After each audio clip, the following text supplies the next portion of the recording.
Friends, कैसे आप सब। आई होप आप सब अच्छे होंगे। चलिए आज की इस वीडियो में हम देखने वाले हैं वो यूपीजी के, अगर आप यूपीपीसीएस या यूपीएससी या RO ARO, special RO ARO, ठीक है, अगर आप प्रिपरेशन कर रहे हो तो उसके लिए जो है ये जो वीडियो मैं आपको देती हूँ डेली, काफ़ी ज़्यादा इम्पोर्टेंट रहने वाली है। ठीक है, आपको क्या करना है, वीडियो को पॉज करना है, उनके नोट्स बनाने हैं, वीडियो को समझना है पूरा देख के, फिर नोट्स बनाने हैं एंड फिर आपको क्या लगाना है, घटना चक्र लगाना है। ठीक है, उसमें घटना चक्र में क्वेश्चंस आते हैं सारे।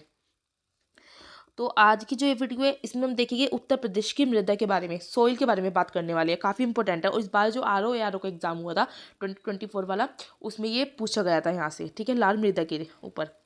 तो पृथ्वी के ऊपर की सतह पर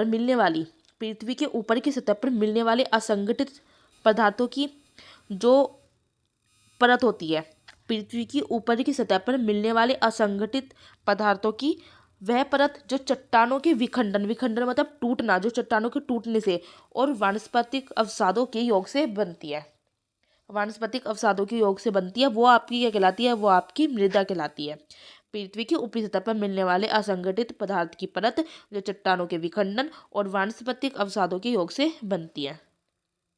अब देखते हैं मृदा का निर्माण। तो यह एक जटिल प्रक्रिया है जिसे क्या कहते हैं, जिसे पैडोजेनेसिस कहते हैं। याद रखना है, मृदा का निर्माण क्या है, जटिल प्रक्रिया, जिसे क्या कहते हैं, पैडोजेनेसिस कहते हैं। मृदा में अगर हम बात करें, खनिज, जैव पदार्थ, जल एवं वायु के अतिरिक्त अन्य सूक्ष्म जीव, माइक्रो ऑर्गेनिज्म भी पाए जाते हैं। ये क्वेश्चन आपसे पूछ सकता है कि मृदा में क्या क्या चीज़ पाई जाती है या इनमें से क्या नहीं पाया जाता।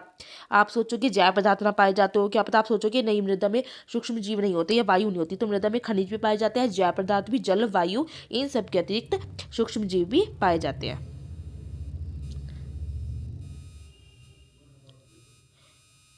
आगे देखते हैं। तो मिट्टी के अध्ययन को क्या कहते हैं, पेडोलॉजी कहते हैं। अब यूपी उत्तर प्रदेश की मृदा को 3 भागों में विभाजित किया गया है। वो 3 भाग कौन से होते हैं, तो आपको याद रखना है। एक तो भाबर और तराई क्षेत्र की मृदा, जो मैंने आपको बताया था, भाबर क्षेत्र ऊपर होता है, उसके नीचे तराई क्षेत्र होता है। तो भाबर और तराई क्षेत्र की मृदा हो जाती है, मध्य भारत के मैदानी क्षेत्र की मृदा, और हो जाती है एक दक्षिण के पठार की मृदा। ठीक है, अब आगे देखते हैं हम। तो उत्तर प्रदेश की मृदा को अध्ययन की दृष्टि से अगर हम देखें तो 6 भागों में जो है विभाजित किया जाता है। एक तो भाबर मृदा जो मैंने बताई, एक आ जाती है आपकी तराई मृदा, फिर आ जाती है आपकी जलोढ़ मृदा। जलोढ़ मृदा को 2 पार्ट में बांटते हैं, बांगर और खादर में। बांगर और खादर ही पूछा जाता है आपसे। एक आ जाती है विंध्यन मृदा। विंध्यन मृदा जो है लाल या पीली होती है। बुंदेलखंडीय मृदा आ जाती है। बुंदेलखंडीय मृदा की अगर हम बात करते हैं तो इसमें जो है बुंदेलखंडीय मृदा में आ जाती है एक तो काली मृदा पार्ट आ जाता है आपका, काली मृदा और एक लाल मृदा। अब जो काली मृदा है वो भी 2 प्रकार की होती है, मान मृदा और कावर मृदा। लाल मृदा भी 2 प्रकार की होती है, परवा और रॉकर। आ जाती है फिर आपकी जो है ये अरावरी मृदा। अरावरी मृदा की अगर हम बात करते हैं तो 2 प्रकार की होती है, लाल रेत और भूरी रेत। तो आपको ये चार्ट जो है पूरा ये अच्छी तरह से समझ लेना है, उसको याद कर लेना है कि भाबर मृदा, तराई मृदा, जलोढ़ मृदा 2 प्रकार की होती है, बांगर और खादर। विंध्यन मृदा लाल या पीली हो सकती है। बुंदेलखंडीय मृदा जो होती है उसकी 2 पार्ट होते हैं, जो काली मृदा है, लाल मृदा होती है। काली मृदा के भी 2 पार्ट है और लाल मृदा के भी 2 पार्ट है। काली मृदा के 2 पार्ट कौन से हैं, मान मृदा और कावर मृदा। लाल मृदा परवा और राख आ जाती है। फिर अरावरी मृदा जो है वो आपकी लाल या भूरी वाली होती है। तो ये आपको चार्ट अच्छे से याद करना है। आगे देखते हैं, सबसे पहले हम पढ़ेंगे अब भाबर मृदा। एक एक करके हम सारी मृदा को पढ़ेंगे। आपको क्या करना है, अच्छे से समझ के नोट्स बनाते चलना है। अगर हम भाबर मृदा की बात करते हैं तो यूपी का भाबर क्षेत्र हिमालय नदियों के भारी निक्षेप से निर्मित होने के कारण यहाँ की मिट्टी कंकड़ पत्थर और मोटे बालू से निर्मित होती है। मतलब भाबर जो मृदा है वो कंकड़ पत्थर और मोटे बालू से निर्मित होती है। ठीक है, यहाँ पर वनों झाड़ियाँ पाई जाती है और यहाँ पर कृषि कार्य क्या है, असंभव है। क्यों, क्योंकि कंकड़ पत्थर है, जाहिर सी बात है, तो कृषि कार्य तो हो ही नहीं पाएगा। अब बात करते हैं हम तराई मृदा की। तो तराई क्षेत्र भाबर के दक्षिण में स्थित है। कहाँ है, भाबर के दक्षिण में स्थित है। यह मृदा नदियों की निक्षेपण और महीन कणों से क्या होती है, महीन कणों से बनी होती है। यह मृदा अगर हम इसमें कहीं नाइट्रोजन और जीवाश्म पदार्थों से संपन्न होती है, क्वेश्चन ऐसे ही पूछा जाता है। ठीक है, यहीं से यह मृदा क्रम कहीं नाइट्रोजन भी होता है, जीवाश्म पदार्थों से संपन्न होती है। फिर बात करते हैं हम जो ये तराई मृदा है। ठीक है, इसमें भूजल का स्तर उच्च होने के कारण यह मिट्टी कैसी होती है, नमी युक्त होती है। तो तराई मृदा नमी युक्त होती है। यहाँ गन्ना और धान की फसलों की उपयुक्त होती है। जो तराई मृदा है, जब यह मिट्टी नमी युक्त है, यहाँ पे कृषि हो सकती है, तो गन्ना और धान की फसल यहाँ पे होती है। तराई मृदा को बात करते हैं तो मोटे तौर पर दोमट मृदा के नाम से भी जाना जाता है। दोमट मृदा को ही तराई मृदा कहते हैं। तराई मृदा दोमट मृदा को ही कहते हैं। दोमट मिट्टी, तराई मिट्टी, बात एक ही है। उत्तर प्रदेश में जो दोमट मिट्टी है उसको क्या कहते हैं, ये क्वेश्चन पूछा जाता है कि उत्तर प्रदेश में दोमट मिट्टी को क्या कहते हैं, तो उसे सिक्टा भी कहते हैं, कलियर भी कहते हैं और ढनका के नाम से जाना जाता है। अगर आ जाता है कि सिक्टा कौन सी मिट्टी को कहते हैं, दोमट मृदा या फिर काली मृदा या फिर भाबर मृदा, तराई मृदा, इस तरह से, तो आपको याद रखना है दोमट मृदा, दोमट को तराई कहते हैं, मैंने 2 बार बोल दिया ये वर्ड, ठीक है। मतलब कोई भी ऑप्शन दे सकते हैं। तो सिक्टा किसे कहा जाता है, दोमट मिट्टी को करियर, दोमट मिट्टी को ढनका, दोमट मिट्टी को तराई मृदा कहते हैं। आगे हम बात करते हैं अब जलोढ़ मृदा की। जलोढ़ मिट्टी की बात करें अगर हम, तो जलोढ़ मिट्टी में क्या जाता है, जलोढ़ यूपी का सबसे बड़ा जो है मिट्टी का समूह है। इसका निर्माण जो है प्लीस्टोसीन युग में हुआ था। कांप मिट्टी और बालू से ये बनी होती है। यूपी में जलोढ़ जो मिट्टी होती है वह गंगा और उसकी सहायक नदी द्वारा लाई गई है। यह मृदाएं या जो मिट्टी होती है वो समतल भाग पर अधिक विकसित होती है। जलोढ़ जो मिट्टी होती है वो भाबर और तराई जो मिट्टी होती है उससे बहुत ही बारीक होती है। जलोढ़ मृदा में क्या होता है, पोटाश और चूना अधिक मात्रा में पाया जाता है। इंपॉर्टेंट है, जलोढ़ मृदा में पोटाश और चूना अधिक मात्रा में पाया जाता है, जबकि फास्फोरस, नाइट्रोजन, जीवाश्म का इसमें अभाव होता है। अगर हम बात करते हैं तो जलोढ़ मृदा की नवीनता और प्राचीनता के आधार पर 2 भागों में इसको विभाजित किया गया है। मैंने चार्ट में बताया था, बांगन मृदा और खादर मृदा। अब हम इन दोनों के बारे में पढ़ते हैं ये होते क्या है, ठीक है। बांगन मृदा की हम बात करते हैं सबसे पहले। तो बांगन मृदा क्या होती है, यह मृदा उन मैदानी भागों में पाई जाती है जो ऊंचे होते हैं। यहाँ पर बाढ़ का पानी नहीं पहुंच पाता। इस प्रकार की मृदा को पुरानी जलोढ़ मृदा भी कहते हैं। मतलब जो बांगन मृदा होती है मैदानी भागों में पाई जाती है, ऊंचे ऊंचे होते हैं जो, और बाढ़ का पानी नहीं पहुंच पाता, इसको हम पुरानी जलोढ़ मृदा भी कहते हैं। इस मृदा क्षेत्र में अगर हम बात करें तो कंकड़ तथा कठोर मृदा के टीले मिलते हैं। अब जब जाहिर सी बात है, देखिए कंकड़ मिलेगी तो कृषि में उपयोग नहीं होगी, है ज़्यादा उपयोग नहीं होगी, ठीक है। इस मृदा क्षेत्र में कंकड़ तथा कठोर मृदा के टीले मिलते हैं। इस मृदा को दोमट, मटियाल, बलुई दोमट, मटियार दोमट और भूर उपरहार आदि के नाम से जाना जाता है। आदिकाल से निरंतर कृषि उपयोग में आने के कारण इस मृदा की उर्वरा शक्ति जो है क्षीण हो गई है। तो मतलब मैंने कहा देखो यहाँ पे कंकड़ वगैरह सब मिलते हैं तो यहाँ पे कृषि तो होगी लेकिन इतनी भी नहीं होगी, और जितनी भी होगी तो वो क्या हो जाएगी, भूमि बेकार होती जाएगी। तो आदिकाल से निरंतर कृषि जितनी भी हो पा रही है उसमें उपयोग से आने के कारण इस मृदा की क्या हो गई है, जो उर्वरा शक्ति है वो क्षीण मतलब कमजोर हो गई है। अब बात करते हैं हम खादर मृदा की। खादर नवीन जलोढ़ मृदा है। जो बांगर थी वो पुरानी वाली थी, जो कम ऊंचाई वाले क्षेत्र में पाई जाती है और जहाँ पर बाढ़ का जल आसानी से पहुंच जाता है। यह जो मिट्टी होती है वो बारीक और हल्के रंग की होती है, जो सभी कृषि कार्यों के लिए क्या होती है, उपयुक्त होती है। यह जो मिट्टी होती है वो बारीक हल्के रंग की है और सभी कृषि कार्य के लिए उपयुक्त है। इस मिट्टी में क्या होता है, चूना पाया जाता है, मैग्नीशियम, पोटाश, जीवाश्म, इनकी प्रचुर मात्रा होती है। अब बात करते हैं विंध्य मृदा की। निर्माण कहाँ हुआ है इसका, आर्कियन ग्रेनाइट की चट्टानों के द्वारा हुआ है। यह मृदा जो है बंगेलखंड पठार, विंध्याचल पठार, इन सब के क्षेत्र के अंदर सोनभद्र, मिर्जापुर, प्रयागराज, चंदौली जिलों के क्षेत्र में पाई जाती है। आपको ये याद रखना है। विंध्य क्षेत्र की जो मिट्टी होती है वो लाल और पीले रंग की होती है। कैसी होती है विंध्य क्षेत्र की मिट्टी, लाल और पीले रंग की, जिसे स्थानीय स्तर पर भोंटा के नाम से जाना जाता है। ये क्वेश्चन पूछा जाता है कि विंध्य क्षेत्र की मृदा को स्थानीय तौर पर क्या कहते हैं, तो भोंटा कहते हैं। आगे हम बात करें अगर, तो यह मृदा लोहो मतलब जो लोहा होता है, आयरन, एल्यूमिनियम में संपन्न होती है और इसमें फास्फेट और नाइट्रोजन की क्या होती है, कमी होती है। फसल की बात करें तो मोटे अनाज, दाल, तिलहन की फसल के लिए उपयुक्त है। आगे जाते हैं बुंदेलखंडीय मृदा, जो काफी ज्यादा इंपॉर्टेंट है। इसमें काली मृदा और लाल मृदा है। बुंदेलखंडीय मृदा की बात करें तो निर्माण कैसे हुआ है, आग्नेय और कायांतरित ग्रेनाइट और नीस की चट्टानों के अपक्षय से हुआ है। मोटे तौर पर यह मिट्टी 2 भागों में विभाजित है, काली और लाल। काली की बात करते हैं। काली अथवा इसे कहते हैं मृत्तिका, जिसको रेगुर भी कहते हैं। यह मिट्टी अच्छी तरह से प्राचीन विकसित मृदा है, मतलब प्राचीन काल से ही चली आती है। यह जो मिट्टी है वो कैल्शियम युक्त होती है और उपजाऊ होती है। मतलब काली मिट्टी में क्या हो, याद रख सकते हो, कहाँ से काली और कहाँ से कैल्शियम होता है इसमें। इस मृदा में क्या होता है, इस मिट्टी में पोटेशियम भी होता है और मैग्नीशियम भी होता है, पर कैल्शियम ज़्यादा होता है। उत्तर प्रदेश के बुंदेलखंड में 2 प्रकार की काली मिट्टी पाई जाती है, मांड और काबर। इसे काबर भी कह सकते हो। अब सबसे पहले हम बात करते हैं मानव मृदा की। तो यह मृदा जीवाश्म तत्वों से संपन्न होती है। इसमें बारीक कणों के कारण जल भराव की संभावना अधिक होती है। सिलिकेट इसमें 60% होता है, आयरन 15%, एल्यूमिनियम 25%। अगर देखें वर्षा ऋतु में जो मिट्टी है वो गोंद की तरह चिपचिपी हो जाती है। इस पर कृषि कार्य करना, जब चिपचिपी हो गई तो कृषि कार्य जाहिर सी बात है बहुत मुश्किल होगा। और यह मिट्टी कहाँ पाई जाती है, जालौन, बांदा, हमीरपुर, झांसी में पाई जाती है। इस जो मिट्टी को हम काली कपास मिट्टी के नाम से भी जानते हैं। अब बात करते हैं हम सेकंड वाले की, जो है काबर मृदा। यह गहरे और भूरे रंग की होती है। गहरा भूरा जो रंग होता है, इस मिट्टी की बनावट मोटे कणों से होती है। बुंदेलखंड क्षेत्र के ललितपुर, बांदा, हमीरपुर, जालौन इन जिलों में है पाई जाती है। अब बात करते हैं हम लाल मिट्टी की। लाल मिट्टी मैंने बताया दो प्रकार की होती है, एक तो पड़ुआ होती है जिसको परवा भी कह सकते हैं, और एक राकर मृदा होती है। पड़ुआ मृदा की बात करते हैं तो ये मृदा हरे हल्के लाल रंग की, जब लाल मिट्टी के प्रकार है तो लाल रंग की बलुई दोमट मृदा होती है, और उत्तर प्रदेश की हम बात करें हमीरपुर, जालौन सहित अनेक बुंदेलखंडी जिलों में पाई जाती है।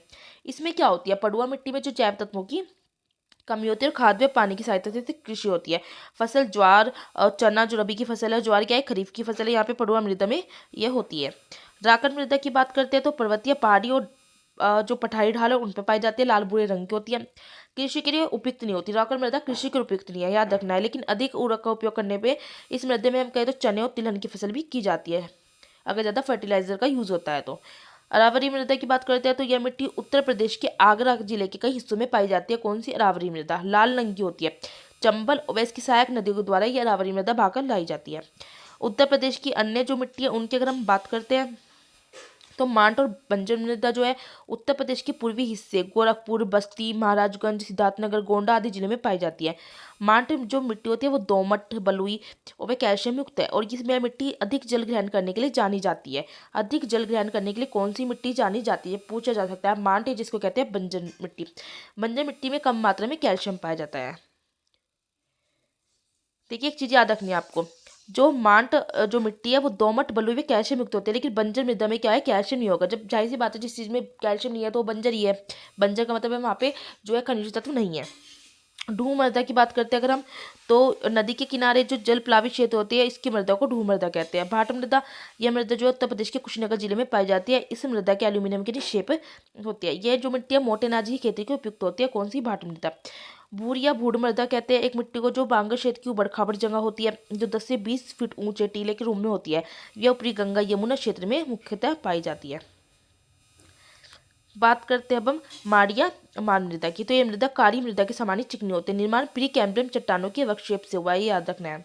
टर्शरी मृदा की बात करते हैं तो हिमालय प्रदेश की घाटी में पाई जाती है। शिवालक श्रेणी में हिमालय प्रदेश की जो है खेती टर्शरी मिट्टी में क्या की होती है, चावल की, चाय की और आलू की होती है। नोट लिखा है कि उत्तर प्रदेश के उत्तर पश्चिम क्षेत्र की मिट्टी में फॉस्फेट की कमी होती है। उत्तर प्रदेश के जो उत्तर पश्चिम क्षेत्र है वहाँ की मिट्टी में क्या होता है, फॉस्फेट की कमी होती है। अब आ जाता है मृदा अपरदन, सॉइल इरोजन किसे कहते हैं, इंपॉर्टेंट है, ठीक है। जल बहाव अथवा वायु का वेग, जब जल बहता है या वायु चलती है तीव्र गति से, उसका वेग अथवा हिम पिघलने से, मतलब बर्फ के पिघलने से एक स्थान की मिट्टी क्या होती है हट के दूसरे स्थान पर पहुंच जाती है, इसको ही कहते हैं मृदा प्रदन। उत्तर प्रदेश गंभीर रूप से जल व वायु प्रदन से प्रभावित है। यमुना चंबल के अंदर उत्तर प्रदेश का पश्चिमी भाग अवनालिका प्रदन से प्रभावित है, जहाँ जमीन के एक बड़े हिस्से का जल बहाव के कारण एक अवनालिका या चैनल का निर्माण करता है। ऐसी भूमि को क्या करता है, बीहड़, याद रखना है। ये जमीन का एक बड़े हिस्से का जल बहाव के कारण एक अवनालिका या चैनल का निर्माण होना, उसको क्या कहते हैं, बीहड़ कहा जाता है। आगरा, इटावा और जालौन के बड़े हिस्से में क्या है, बीहड़ भूमि पाई जाती है। बीहड़ भूमि कहाँ पाई जाती है, आगरा, इटावा और जालौन, इंपॉर्टेंट है। अब जब सॉइल इरोजन दो प्रकार का होता है, जलीय और वायु, ठीक है। अगर हम बात करते हैं तो ये वाला क्वेश्चन पूछा जाता है, देखिए इंपॉर्टेंट का भी इसमें टैग लगा हुआ है। उत्तर प्रदेश में वायु प्रदन की अपेक्षा जलीय प्रदन अधिक होता है। उत्तर प्रदेश में अगर हम देखें तो वायु प्रदन की अपेक्षा जलीय प्रदन अधिक है। आप ये याद रखने के लिए ऐसे कर सकते हो, आपको पता है पानी कितना प्रदूषित होता जा रहा है, गंदा होता जा रहा है, तो आप यहाँ से याद रख सकते हो कि वायु प्रदूषण के अकॉर्डिंग देखें ना तो जल प्रदूषण, ठीक है, जलीय प्रदन अधिक होता है। वायु प्रदन से उत्तर प्रदेश का सर्वाधिक, अगर हम देखें वायु प्रदन से उत्तर प्रदेश का कौन सा जिला है जो सबसे ज्यादा प्रभावित है, तो याद रखना है मथुरा और आगरा, ठीक है। आपको याद रखना है मथुरा और आगरा। ये आप कैसे याद रख सकते हो, मैं एक ट्रिक बता रही हूँ सिंपल सी, ठीक है। मैंने ऐसे याद रखा था क्योंकि देखो यहाँ पे देखो या आ रहा है, मतलब कि ठीक है या, तो यहाँ पे भी रा की तरह या आ रहा है, तो मथुरा यहाँ से याद रख सकते हो। रा है तो वायु, आगरा है और लास्ट में भी क्या है, रथ है रा, तो मतलब वायु, वायु में भी लास्ट में यह है और यह रह जैसे ही लगता है, तो आप ऐसे याद रख सकते हो। और जलीय प्रदन में कहीं तो उत्तर प्रदेश का सर्वाधिक प्रभावित जिला कौन सा है, हिमालय का तराई क्षेत्र है, ठीक है। ठीक है, ये आपको याद हो गया। तो वायु प्रदूषण से उत्तर प्रदेश का सर्वाधिक प्रभावित जिला मथुरा, आगरा, और जलीय प्रदूषण से हिमालय का तराई क्षेत्र हो जाता है। अब देखते हैं हम जो है लवणीय और क्षारीय मृदा की बात करते हैं। पश्चिमी उत्तर प्रदेश के खाद्य क्षेत्र में लवणीय और क्षारीय मृदा पाई जाती है। कहाँ पे? पश्चिमी उत्तर प्रदेश के खाद्य क्षेत्र में। स्थानीय भाषा में इन मृदाओं को क्या कहते हैं? रेहे कहते हैं, ऊसर और थुर के नाम से। ये पूछा जाता है, रेहे, ऊसर और थुर के नाम से कौन सी मृदा जानी जाती है? तो लवणीय और क्षारीय मृदा। सर्वाधिक लवणीय और क्षारीय मृदा रायबरेली जिले में पाई जाती है। इंपॉर्टेंट है, याद रखना है आपको। आगे जाते हैं हम जो है जो मिट्टी है उनके मतलब जहाँ पे पाई जाती है स्थानीय नाम। जैसे जलोढ़ है तो स्थानीय नाम मतलब पाई जाती है और वहाँ पे उनको क्या कहते हैं? जैसे हमारी मिट्टी जलोढ़ है तो उसको क्या कहते हैं? स्थानीय नाम क्या है इसके? जैसे यहाँ पे इसे कांप कहते हैं।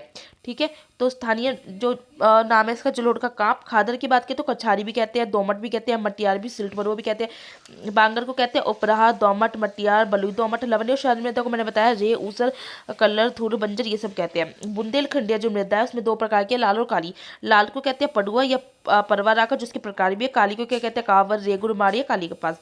विंध्यन मृदा को क्या कहते हैं? भोंटा, याद रखना है, इंपॉर्टेंट है। ठीक है, इसके बाद आते हैं मृदा संरक्षण। एक लाइन है सिर्फ इसमें कि एक बहुमूल्य संसाधन होने के कारण मृदा का संरक्षण, उसकी सेफ्टी बहुत ही ज्यादा आवश्यक है।